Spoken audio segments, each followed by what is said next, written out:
Hi, I'm Allison for Leading Edge Dog Show Academy, and today we are going to talk about what do we do with a dog with an exuberant tail, right? So we're not talking about a dog that has a gay tail, although you could do the same thing, right? We're talking about a dog that is like kind of always curious about everything that's going on around him. He really loves being at dog shows. He loves being like the social butterfly, and that causes him to just have a happy tail. And so there's a few ways that we have to approach this. First of all, this is a dog that needs to go to the dog show early and just really be worn out, right? He needs to make sure he goes for a long walk in the morning and a long walk before he's shown, a long walk after he's groomed, or like a walk.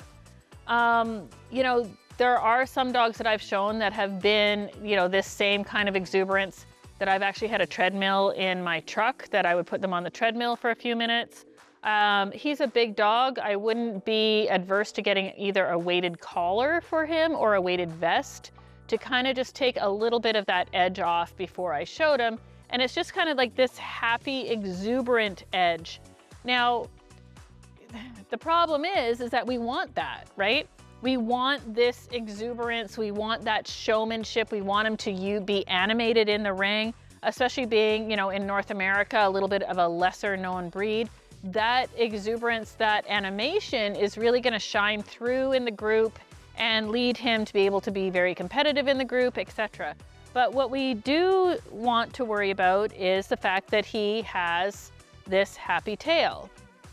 So the way I would approach it through exercise and really consistent exercise at the show.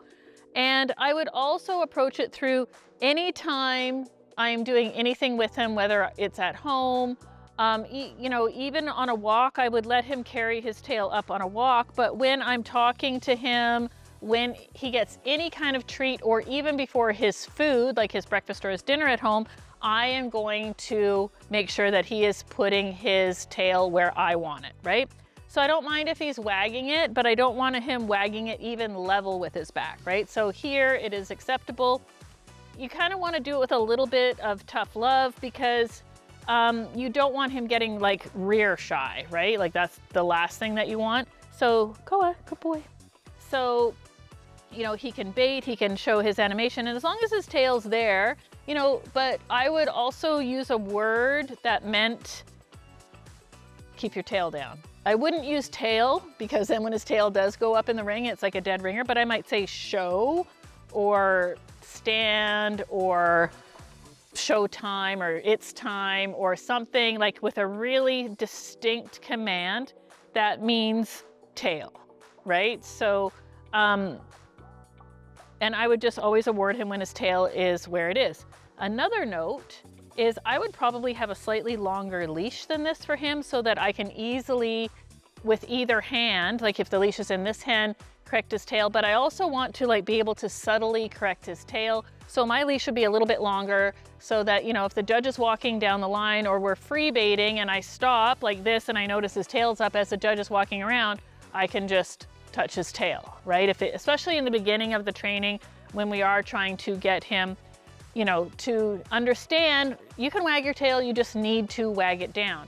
This is definitely something that has to be, especially for him, those exuberant dogs, it needs to be something that happens in everyday life. It can't just happen at the dog show, right? So no matter where I am, I want to remind him of where his tail should be once he stops, right? Like he's allowed to carry it wherever he wants when we're moving. Good boy. Good boy. Good boy. So for instance, I come back to the judge and I might say time. And before, right, I had to pull him off his feet because the leash was in the wrong hand. But, I want to just, and in the beginning, if I have to stand here like this is at home or in a training class, that's what I'm going to do till he understands that time, or whatever my word is, means that his tail goes down to where I want it, right? So in something like this, it is something that you can correct You can train your dog to wag their tail where you want it. It requires great consistency. And you have to remember that consistency isn't necessarily a straight line. Consistency has its ups and downs, but it's the fact that you just keep going and keep training that brings that consistency into it and helps you achieve success. So I hope that helps. Hey everyone, thanks for watching today's video. Please leave us a comment below, let us know what you thought, and as well, if you have any ideas for future content that you'd like to see, you can put them down there as well. You can head over to leadingedgedogshow.academy.com where you can find our free, premium, and subscription content, and we'd love to have you join us there. As well, don't forget to like and subscribe and turn on those notifications, that way you never miss another free video tutorial. That's it for today. Thanks for watching.